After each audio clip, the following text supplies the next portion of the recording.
E a luz de Jesus esteja conosco nessa noite fria. Agradeço por estarem aqui. E juntos vamos conversar um pouquinho sobre o Evangelho, capítulo 24. Concluir, esse capítulo falando mais uma vez sobre conhecimento.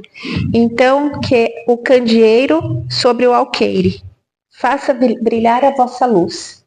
Então, Jesus veio nos ensinar, que o conhecimento, conforme nós temos capacidade de transmitir aos nossos irmãos, ele deve ser cada vez mais espalhado, comunicado, seja num conselho, seja numa aula, seja numa conversa, numa palestra. Nós estamos sempre ensinando os nossos irmãos. E hoje aqui nós estamos reunidos em nome dele para que nós possamos aprender um pouquinho mais.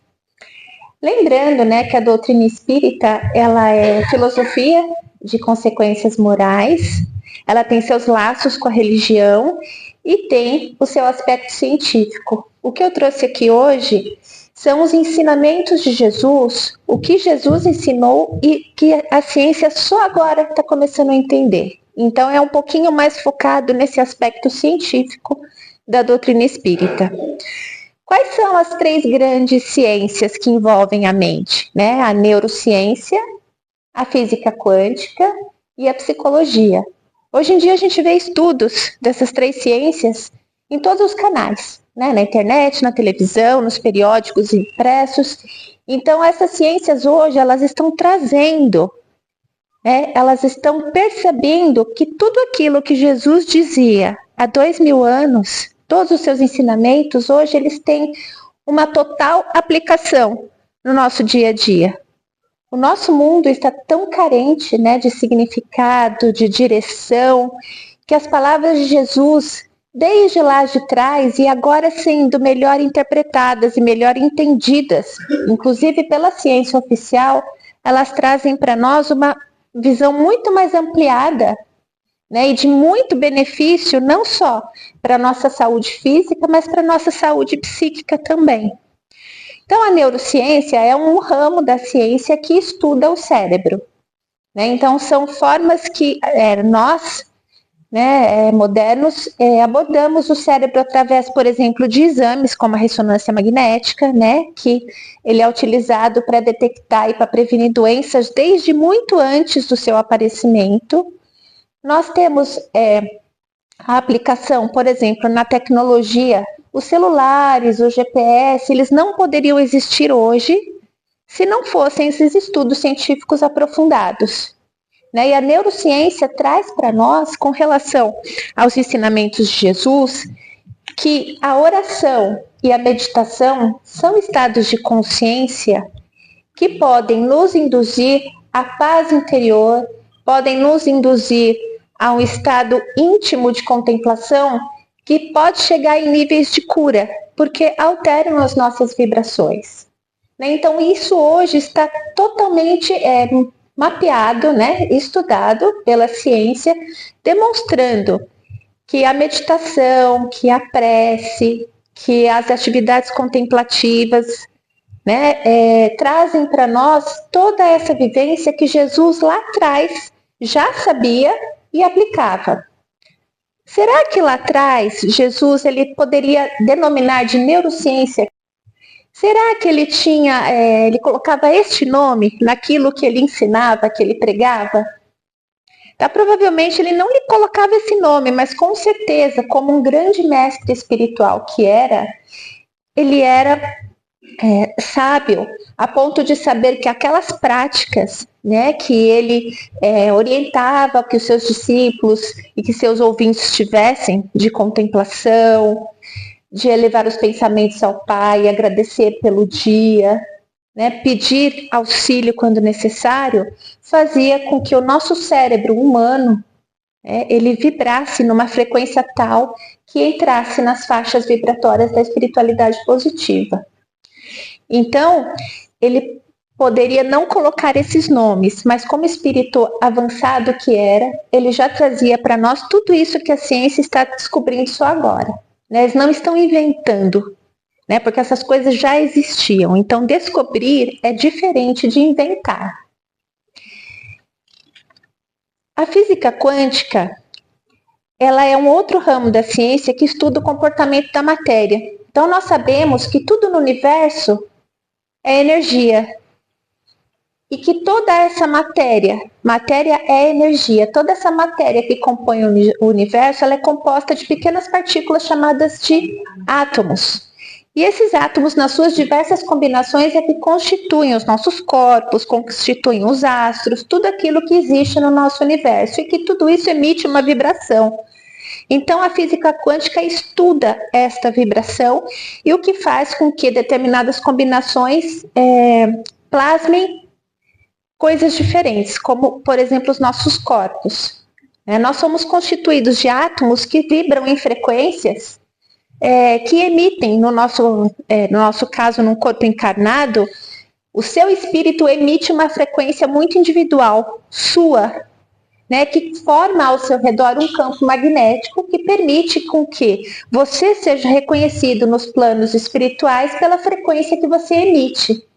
Então, aqui na matéria, nós temos um nome, nós temos um corpo físico, uma aparência, mas para a espiritualidade, nós somos aquilo que nós vibramos, resultado dos nossos pensamentos, dos nossos sentimentos, e de tudo aquilo que a gente vem angariando na nossa caminhada evolutiva.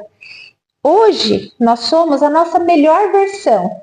Por quê? Nós somos o resultado de tudo aquilo que nós já semeamos na nossa jornada.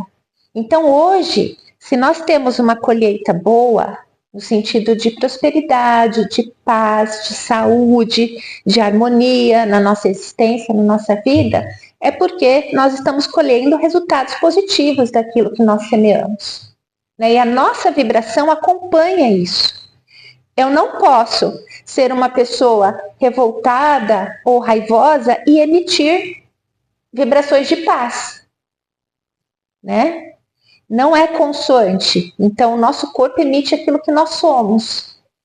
E, por outro lado, se nós estamos hoje semeando um período de vida que é caótico, que nós estamos atravessando muitos desafios, que tudo está dando errado para a gente, é uma forma que nós temos de orientação para parar e pensar que tipo de energia que eu estou emitindo para o universo. Porque nós só vamos receber aquilo que nós emitirmos. E isso a física quântica estuda a fundo, porque existem muitos trabalhos dizendo que o observador influencia o resultado, ou seja, a nossa intenção e a nossa consciência é capaz de influenciar as situações que acontecem na nossa vida. Então, é isso que a gente está falando. Aquilo que nós vibramos é capaz de determinar os acontecimentos da nossa vida, porque nós recolhemos ação e reação, recolhemos aquilo que nós causamos. Então, esse ramo de estudos, ele é muito interessante, ele está sendo muito bem desenvolvido, porque com essa diretiva de que o observador consegue alterar os acontecimentos, está hoje chegando à conclusão de que aquilo que nós pensamos, aquilo que nós plasmamos e aquilo que nós vibramos é o que determina a nossa vida. Ou seja, nós temos o poder de alterar os acontecimentos ao nosso redor. Então, existe uma frase antiga, que diz que querer é poder, e de uma certa forma, hoje está sendo percebido, está sendo provado de que, de fato, querer é poder, porque nós podemos alterar o curso dos acontecimentos de acordo com a nossa vontade. Então, o que nós precisamos pedir realmente para Deus é que Ele nos fortaleça na nossa vontade e que a nossa vontade ela seja sempre direcionada para o bem. Se nós nos mantivermos firmes no Evangelho, apesar das nossas dificuldades diárias, da nossa personalidade, se nós tivermos clareza de pensamentos, e autocrítica a ponto de perceber aquilo que a gente precisa mudar e aquilo que já está bom em nós, aos pouquinhos, nós vamos conseguindo fazer essas mudanças necessárias. Porque se nós conseguimos determinar os acontecimentos ao nosso redor, é bom que seja para nós e para o nosso próximo que nós consigamos semear sempre a paz, né? Que nós sejamos agentes de paz, que nós sejamos o evangelho do nosso próximo, né? Aquilo que Jesus nos pede, que nós amemos o nosso próximo como a nós mesmos. Né? Então, se nós pudermos oferecer boas vibrações e com isso, né, imaginar que nós somos um grande reator energético e que tudo aquilo que nós vibrarmos é capaz de influenciar o ambiente, olha que responsabilidade, né, que nós temos. É essa responsabilidade que Jesus nos pede a cada dia. Quando lemos algo do Evangelho, né, quando procuramos os ensinamentos de Jesus para nos orientar, é realmente buscar aquilo que pode nos ajudar a vencer as nossas dificuldades. Jesus, ele é um grande psicólogo, e a terceira grande ciência aqui que eu gostaria de comentar, a primeira foi a neurociência, a segunda foi a física quântica e a terceira é a psicologia. Jesus é o maior psicólogo de todos os tempos. Existe até livro com esse mesmo título, o maior psicólogo de todos os tempos. A psicologia hoje é a ciência que estuda a influência das nossas emoções, dos nossos comportamentos e pensamentos na nossa vida.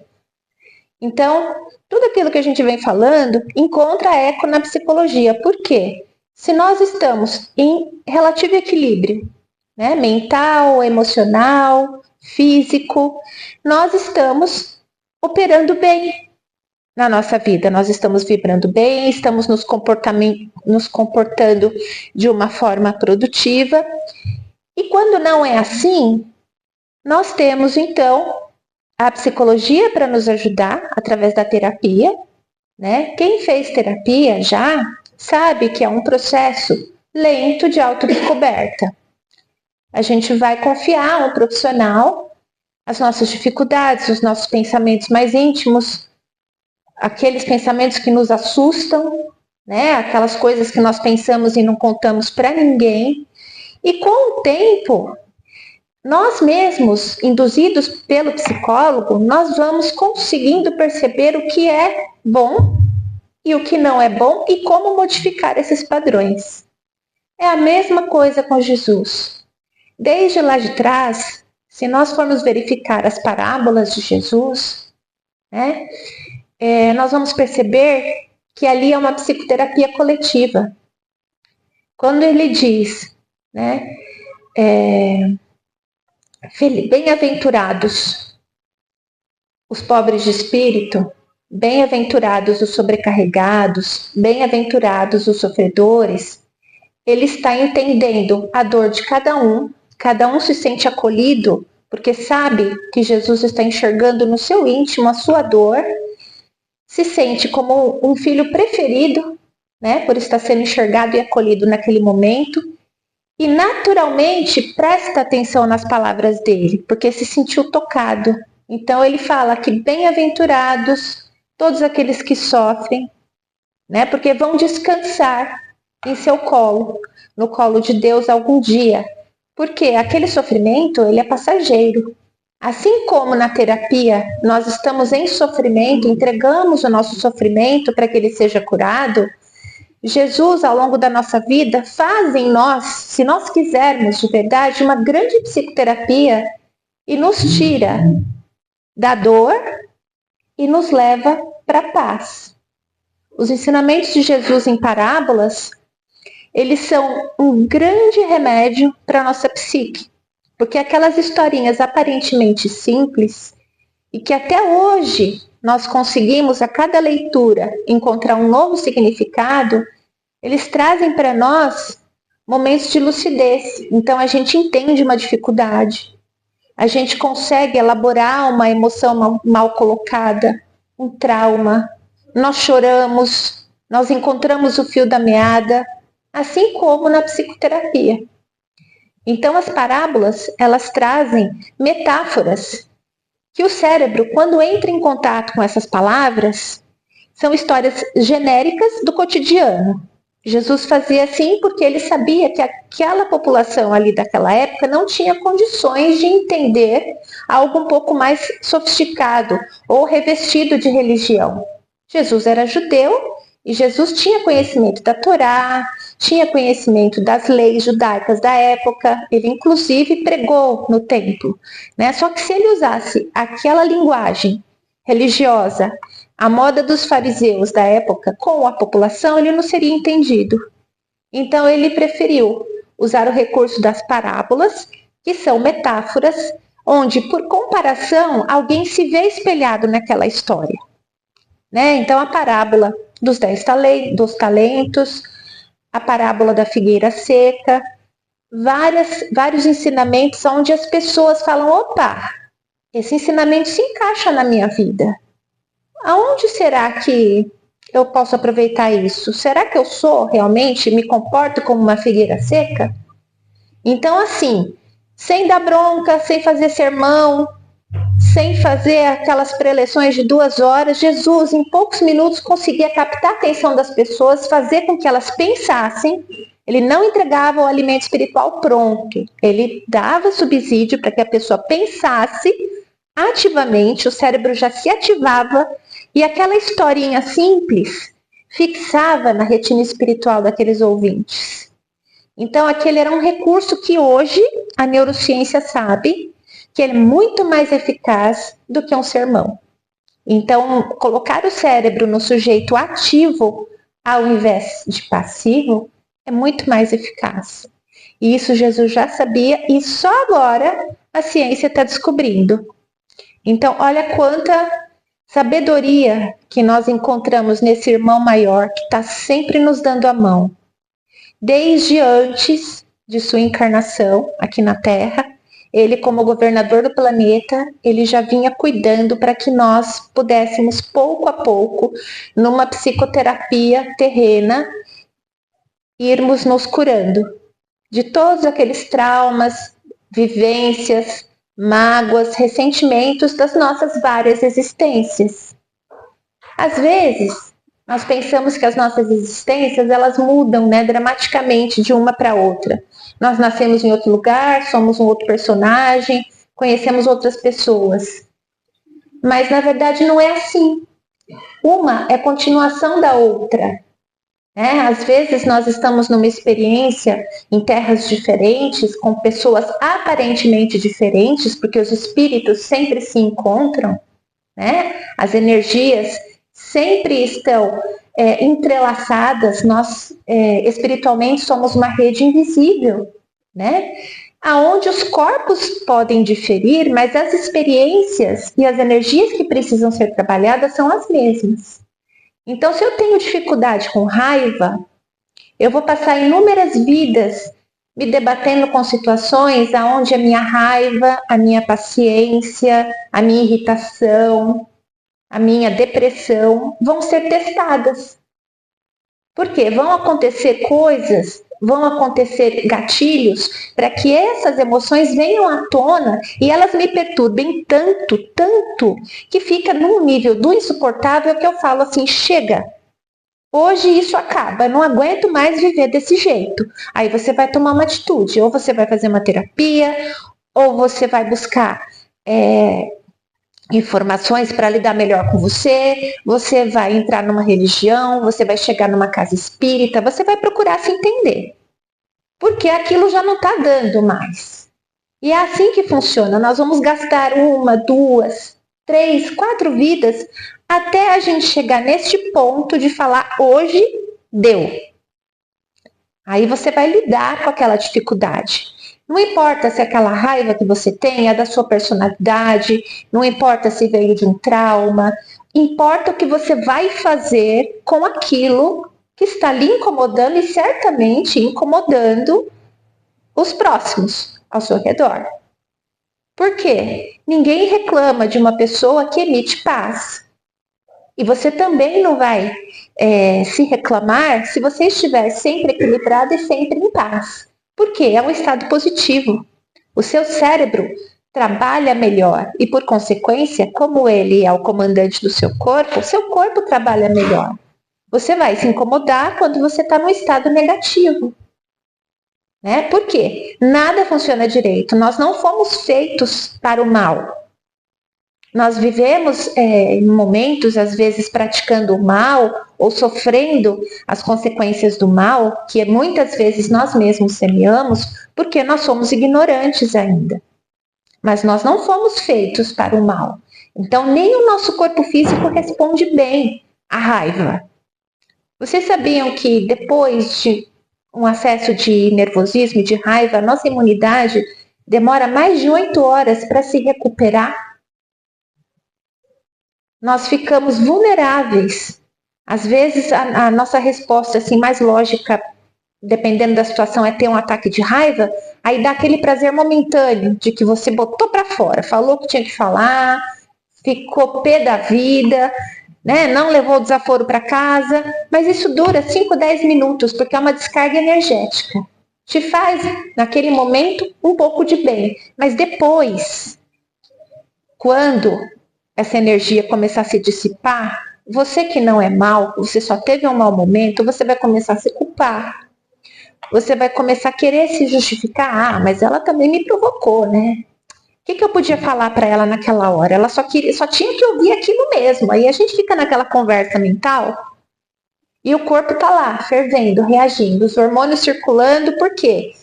Ele entende que naquele momento ou você estava lutando ou você precisava fugir. É o nosso clássico luta e fuga fisiológico, né? Então, ele está lá mobilizado, sentindo os efeitos daquela raiva, que para você acha que passou ali, naquele momento. Aí, de repente, num dia como hoje, assim, frio, você pega uma gripe, uma bela de uma gripe. Por quê? Naquela invigilância momentânea, você baixou as suas defesas, né? Então, nós podemos evitar algumas coisas. Às vezes, num momento como esse, se afastar mentalmente, dar um passo para trás, respirar, responder sim para a pessoa, mas existem formas da gente se colocar, sermos assertivos, né, sem precisar cair nessa irritação. É que esse é o nosso básico, né? Se a gente não lutar, não orar e não vigiar, a gente cai nisso. Mas nós hoje já temos condições e conhecimento de fazer melhor. Então não é que a pessoa folgada vai deixar de ter a sua resposta, mas nós podemos educá-la, né, e ao mesmo tempo nos educarmos para resolver conflitos de uma maneira melhor. Então é isso que Jesus nos ensina. Quando ele foi tentado, né, pelos religiosos ali no templo onde ele estava pregando, eles tentaram envolvê-lo numa cilada, fazendo com que ele, por suas próprias palavras, fosse um alvo fácil para os soldados romanos. Né? Então, eles perguntaram para Jesus o que ele achava dos impostos pagos a Roma. Aquilo para eles era uma matéria sensível. Né? Eles eram ocupados por Roma, eles tinham ódio de Roma e eles queriam o Messias que chegasse ali e os libertasse de Roma a cavalo, militar. E, na verdade, a missão dele não era essa. Né? Ele estava ali querendo mudar aquela situação, sim, mas através da implantação do reino de Deus no coração dos homens. E quase ninguém estava entendendo isso. Então, esses religiosos chegaram para ele e perguntaram se ele era a favor dos impostos. Alguém lembra a resposta que ele deu?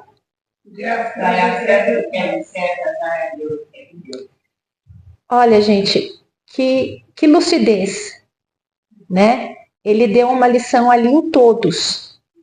Dai a César o que é de César, ou seja, no nosso mundo nós estamos sujeitos às leis materiais daquele momento. Nós não podemos fazer nada naquele momento, qual não seja preservar o equilíbrio social que nós temos. Porém, todas as modificações que ele estava propondo para aquelas pessoas eram modificações de cunho espiritual, de cunho moral. Implantar o reino de Deus na Terra era uma mudança de comportamento, uma mudança de hábitos. Era amar a Deus verdadeiramente, sem aquelas tintas da religião. Era fazer da casa do Pai, né, do templo, algo que fosse digno realmente das coisas de Deus. Aí houve o episódio da expulsão dos vendilhões do templo. Então, Jesus, naquela época, foi incompreendido, todos nós sabemos, né, qual foi o destino dele, se deixou crucificar para que fôssemos, ao longo do tempo, absorvendo aqueles acontecimentos e procurando por trás, né, das aparências quais eram qual era o verdadeiro sentido, né, das palavras e dos ensinamentos de Jesus. E até hoje nós nos debruçamos em cima disso. E a cada vez que nós lemos o Evangelho, nós temos uma visão diferente daquilo que Jesus nos trouxe. E nos maravilhamos cada vez mais, né, com a sabedoria e a lucidez desse Espírito tão caridoso, tão amoroso que esteve aqui entre nós.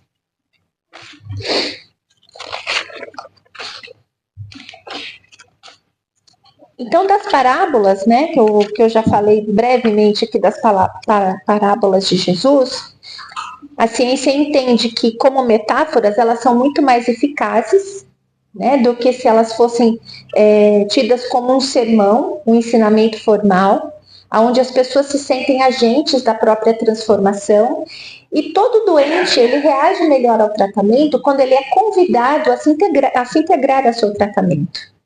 Então, não adianta nós irmos ao médico, recebermos uma receita e ele fala, toma isso e toma isso. Não te explica nada, te deixa ali cheia de dúvidas. Quando você convida esse paciente a se integrar naquilo que ele tem, pedir a opinião dele, como que ele pode fazer para melhorar certos hábitos, o que ele acha daquilo, por que ele chegou naquele ponto, aí a medicação é indicada, ele vai escolher como tomar aquela medicação e vai saber exatamente para o que ela foi indicada.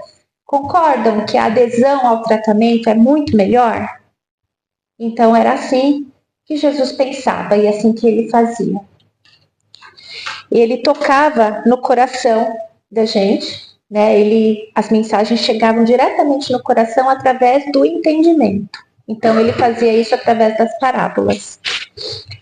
E ele dizia também sempre que o reino de Deus está dentro de nós. Porque se nós mudarmos a nossa mente, a forma de enxergarmos o mundo, nós mudamos a nossa percepção e nós mudamos também aquela nossa realidade. Então, se nós tivermos clareza para enxergar tudo aquilo que é de responsabilidade nossa, tudo aquilo que nós causamos como responsabilidade por nossas dificuldades no nosso ambiente, nós vamos saber que nós não devemos culpar o outro. Nós vamos saber que aquilo depende muito mais de nós do que do outro. O outro colabora na situação, né? Quando você começa a discutir, a discussão a um certo ponto é dos dois. Mas quem começou? Quem que deu ensejo? De repente, você jogou gasolina no incêndio. Porque alguém deu uma palavra enviesada e você foi lá e repisou a palavra. Então, de quem é a responsabilidade?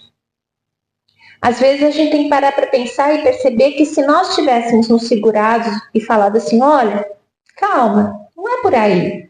Por que você está assim? Você não está bem hoje? Ia mudar todo aquele rumo.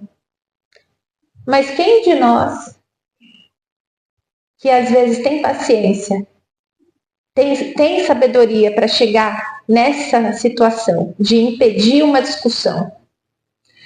Mas você já está falando nisso de novo? Olha, eu peguei um trânsito danado para chegar aqui, estou cansada, estou com fome, lá vem você com essa encheção outra vez?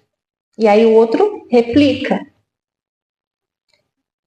Então, é nessa hora que a gente deve segurar o nosso redemoinho mental, segurar aquilo que é só nosso. Ninguém tem culpa que a gente pegou o trânsito, ninguém tem culpa que a gente está com fome. É desagradável?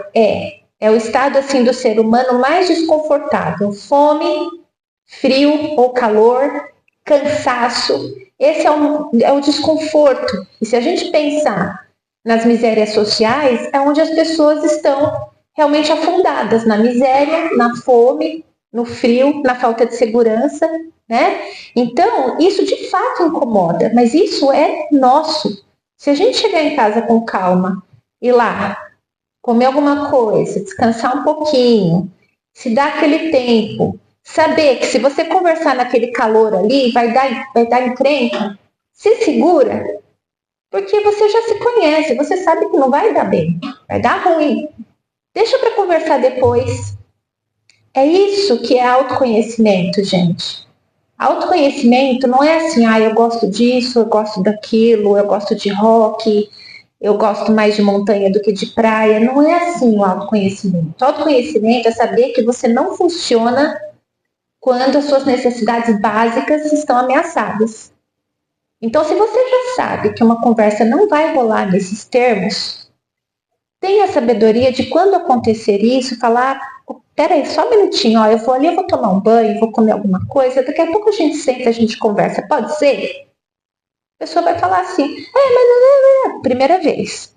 Segunda vez, mas eu quero falar, não, só um minutinho, a gente já senta. Na terceira vez, a pessoa vai falar, tá bom, eu vou sentar aqui, eu vou te esperar. Você já quebra um ciclo vicioso que a gente não sabe há quanto tempo a gente vem carregando esse ciclo bobo, né?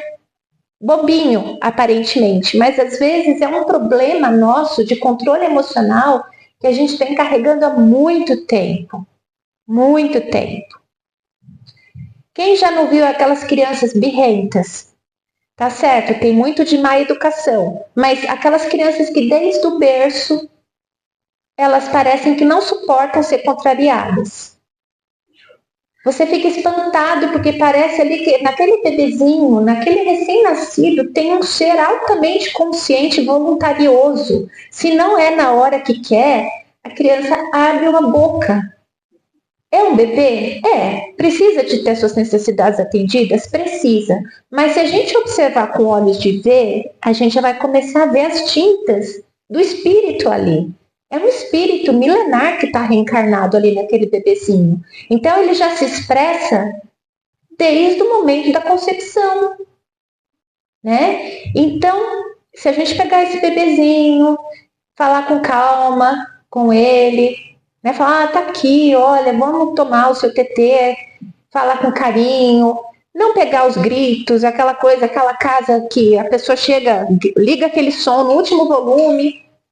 A criança já fica acostumada desde pequenininha com aquela bagunça de estímulos, né? Um espírito que já traz uma dificuldade de controle emocional, crescendo nesse ambiente, ele já vai ter mais dificuldade, não vai? Agora, se você começar a educar, explicar, falar, ele vai crescer desde pequenininho, ele já vai crescer percebendo que não é por aí. A minha mamãe é tão calma e eu gosto tanto dela, eu vou ser igual a ela. O meu papai fala tão legal comigo, ele me pega no colo, ele me acalma quando eu tô brava, quando eu tô chorando. Eles podem não falar assim, com essas palavras assim, ordenadinhas, mas eles sentem isso. Isso é educação. Começa assim, é pelo sentimento. Eles não põem as palavras. Às vezes não tem esse raciocínio quando muito pequenininhos, mas aquilo que nós transmitimos para eles com o sentimento é educação já. Então esse espírito que já vem com esse descontrole emocional, ele encontra um ambiente aonde isso começa a ser trabalhado. Ele já vai crescer de outro jeito. E aqui a gente entra numa outra coisa que a ciência vem descobrindo, aliás, está muito bem estudado já, que é a neuroplasticidade. Então, nós temos condições de modificar o ambiente, nós temos condições de modificar o nosso sistema nervoso através dos neurônios, eles fazem várias combinações. O cérebro é emaranhado de neurônios, que são as nossas células nervosas. Esses neurônios, eles a vida inteira, eles vivem fazendo ligações. Eles vão crescendo fazendo ligações, por quê? A cada coisa nova que nós aprendemos, a cada estímulo, essas células se desenvolvem mais e mais, porque o cérebro é um órgão que está em constante evolução. Quando a criança é pequenininha, lá pelos 3 aninhos, que começa a falar direitinho, começa a andar direitinho, lá pelos 2, 3 aninhos, o cérebro está trabalhando assim a 1000 por hora para criar essas conexões. Por quê? Isso é a base da nossa sobrevivência física. O cérebro precisa garantir que aquele ser, ele vai ter todas as condições dentro, né, da normalidade daquele corpinho físico, ele vai ter todas as condições para interagir com o mundo de uma maneira, da melhor maneira possível. Então é falar, andar, aprender, ligar fatos, aprender a ler emoções, conhecer as pessoas.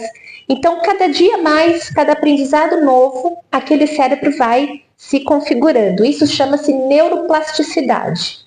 Antigamente, achava-se que essa capacidade do cérebro ela acontecia só nessa época da vida e que o cérebro não mais se regenerava. Se a gente tivesse um acidente, tivesse perda de massa encefálica, tivesse um aneurisma, um AVC, que não haveria recuperação. Tá? Mas não é o que acontece. O cérebro ele se regenera em todas as épocas da vida.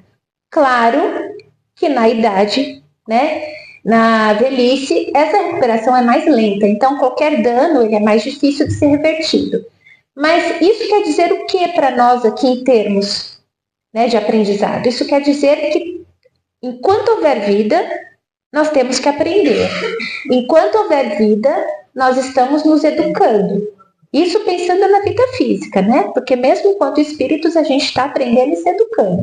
Mas aqui, pensando na nossa existência física, a cada dia de vida, nós estamos aprendendo algo novo.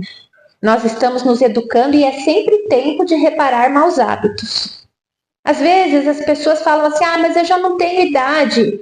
Eu sempre fui assim a vida inteira, já não tenho idade para mudar isso. Já estou velho. Pau que nasce torto, morre torto. Né? Às vezes as pessoas pensam assim, mas isso não é verdade. A cada dia nós temos capacidade de melhorar. E aquilo que era vício para nós, às vezes fumar, beber, se alimentar mal, dentro de um quadro equilibrado, né? Quando você está fazendo um tratamento, você está procurando recuperar a sua saúde, então com medicação, com exercícios físicos, com o sono certinho, né, com bons hábitos, com oração. Por que não oração? Oração também é remédio vibracional.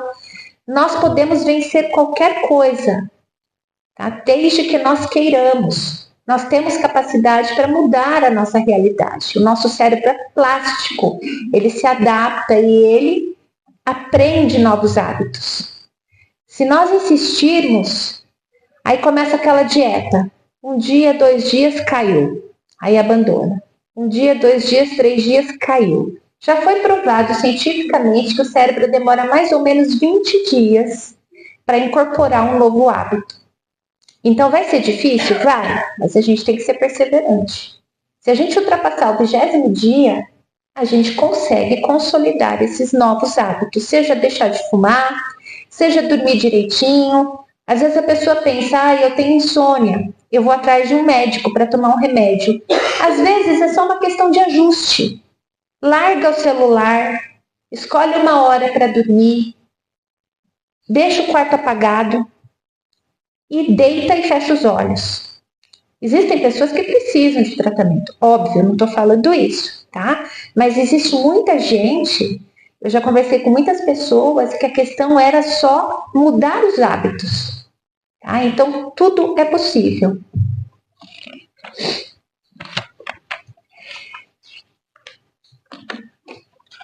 É engraçado que quando a gente faz uma palestra, né? A gente monta aqui. Você pensa que você vai seguir assim, né? Retinho. A hora que você viu, você já falou que estava lá atrás, aí você volta aqui para frente e você já falou quase tudo. Tá acabando, tá, Reginaldo? Mais 10 minutinhos. Uma outra coisa também que é muito importante a gente falar dos ensinamentos de Jesus é quando ele diz, não acumuleis tesouros na terra. Será que Jesus era contra a riqueza? O que vocês acham? Então, Jesus, quando diz isso, o significado ele é muito mais profundo do que basicamente condenar a riqueza. Tá? Porque a riqueza, quando ela é fruto do trabalho, ela é lícita. E a riqueza, ela serve para uma finalidade, para aquele que mais tem, como mais nos será dado, para aquele que mais tem. Então, ela é confiada temporariamente àquela pessoa para que ela faça essa riqueza se frutificar. Aí a gente lembra lá dos talentos, né? Se a gente enterrar os talentos na terra, essa riqueza na terra, e usar só para nós, de uma forma egoísta, por mais que ela seja fruto do nosso trabalho, nós não tivemos a oportunidade, né, ou não valorizamos a oportunidade que Deus nos deu de praticarmos a caridade, de darmos emprego, de fazer essa riqueza frutificar, certo? Agora, se a gente pegar aqueles talentos e, na moda da parábola, multiplicar esses talentos, se você foi agraciado com a riqueza, se você consegue fazer com que essa riqueza se multiplique, traga benefícios para a sociedade, ofereça empregos, né? Você consiga fazer campanhas onde você ajuda as populações carentes, ou seja, dinheiro é para isso. É para você usar também? É, com certeza. É seu, tá? Desde que você se lembre também que você não é único na Terra. Na medida da nossa capacidade, nós podemos ajudar. Às vezes doando uma cesta básica, às vezes criando um emprego, cada um na sua capacidade. Mas esse ensinamento, ele fala muito mais do que isso. Jesus, quando ele fala para não acumular tesouros na terra, ele vem falar para nós sobre o apego. O apego tanto aos bens materiais, quanto às pessoas, quanto aos hábitos, quanto às nossas certezas, os nossos valores, as nossas crenças. Todo aquele que é muito apegado a si mesmo, né, ao seu próprio ego, é uma pessoa que sofre muito. Por quê? Já foi provado, né, que no universo tudo muda a cada instante. A natureza ela é impermanente. Está tudo se modificando. Nós passamos por ciclos, nós passamos por idades, por estágios, por etapas, seja lá o nome que for, tudo muda a cada minuto. Nós não temos controle sobre nada. E aquela pessoa que é controladora, seja controladora emocionalmente dos outros, né? Uma pessoa manipuladora e controladora, na verdade é uma pessoa insegura, que tem medo de lidar com a vida, porque a vida é diversidade. Então, cada um vive da forma como consegue viver. Quando tentamos controlar os outros ao nosso redor, para que a gente não sofra, aí sim que nós estamos semeando para nós cada vez mais sofrimento. Por quê? Ninguém controla ninguém e nem a si mesmo. Nós temos é que nos entender. Nós temos é que nos conhecer para que nós possamos lidar melhor com as nossas oscilações, porque nós somos impermanentes, assim como a natureza, né? Tudo nasce, tudo cresce e tudo morre. Não há o que se fazer com relação a isso. Aquelas pessoas que são muito apegadas, não é crítica, tá, gente? É só uma observação. Aquelas pessoas que são extremamente apegadas a uma determinada situação, a uma determinada pessoa, elas fatalmente vão sofrer. Por quê? As pessoas morrem, as situações passam, as boas passam, as más passam, tudo passa. Né? Tem até uma piadinha boba. Perguntaram para o Chico uma vez o que a espiritualidade diria de uma determinada situação, né, que a pessoa estava passando, a pessoa estava muito angustiada, e Chico perguntaram para ele o que a espiritualidade diria. Aí ele, naquela bondade toda, né, não querendo responder de pronto, assim, da maturidade dele, ele queria de fato atender a pessoa, ele esperou uns minutinhos, né, pensou, procurou lá as orientações espirituais e respondeu para a pessoa que isso também vai passar. Né? É uma resposta muito genérica, mas muito sábia, porque tudo passa. E aquele que se apega no seu dinheiro, no seu corpo físico, na sua fama, na sua inteligência, nos seus familiares, é uma pessoa que perdeu a perspectiva da vida espiritual, porque hoje nós estamos aqui com essa identidade, mas nós já vivemos outras e vamos viver outras, com a certeza de que aqueles que se amam, eles não se apartam.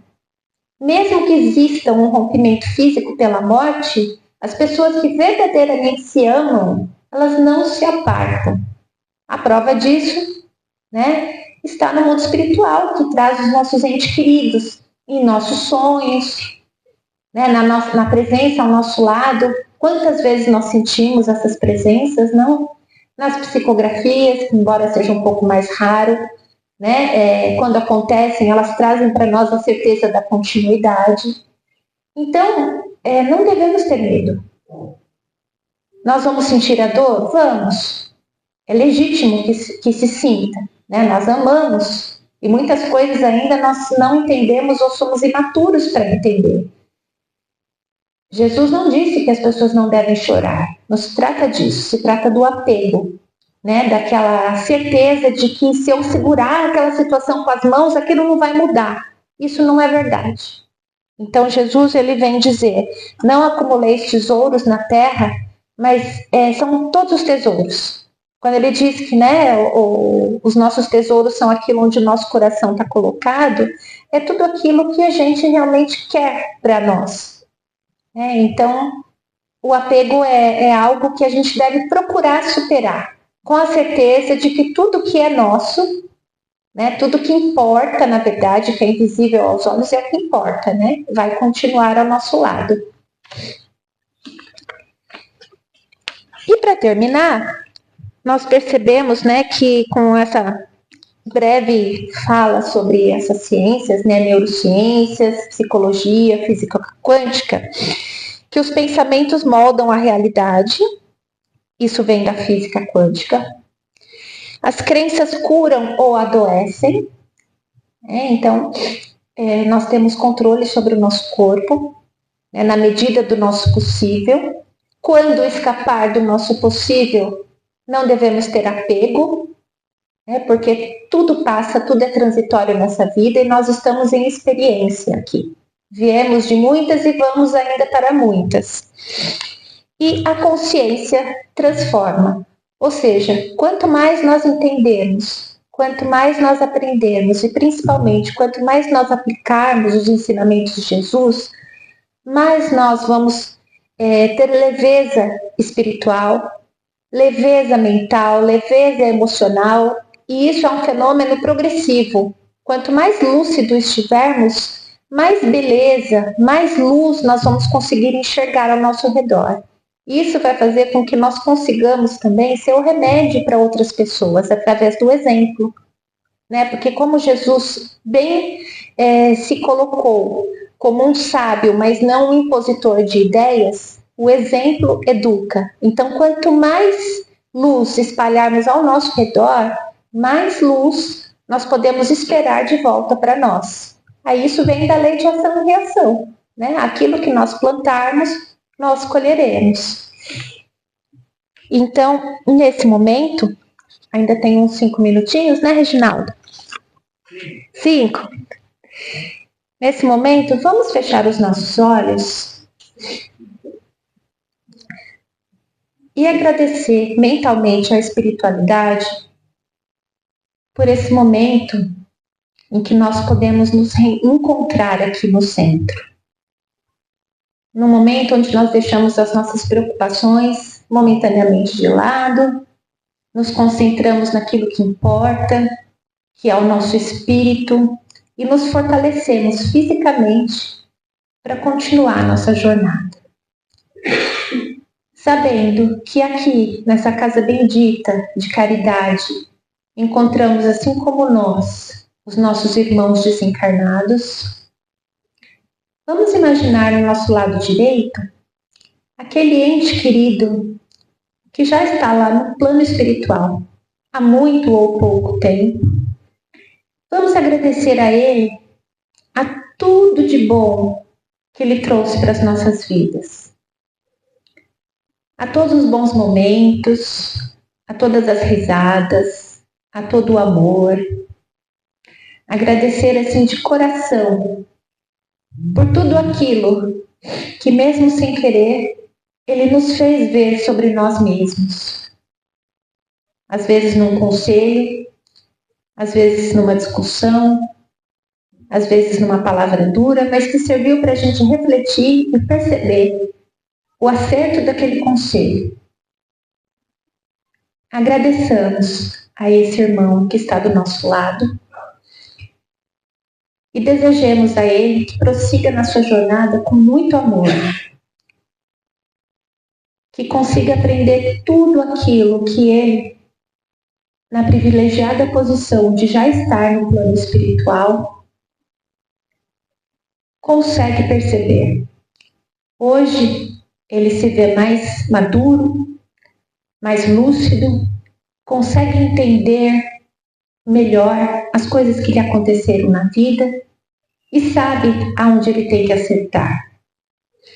E com certeza, se muitos pudessem, terão a oportunidade de um minutinho para voltar e dizer que aquilo que ele fez, hoje ele faria melhor. Porque hoje ele sabe, ele conhece. Então permitamos, nesse momento de sintonia mental, que ele devolva para nós essas boas vibrações que hoje ele tem.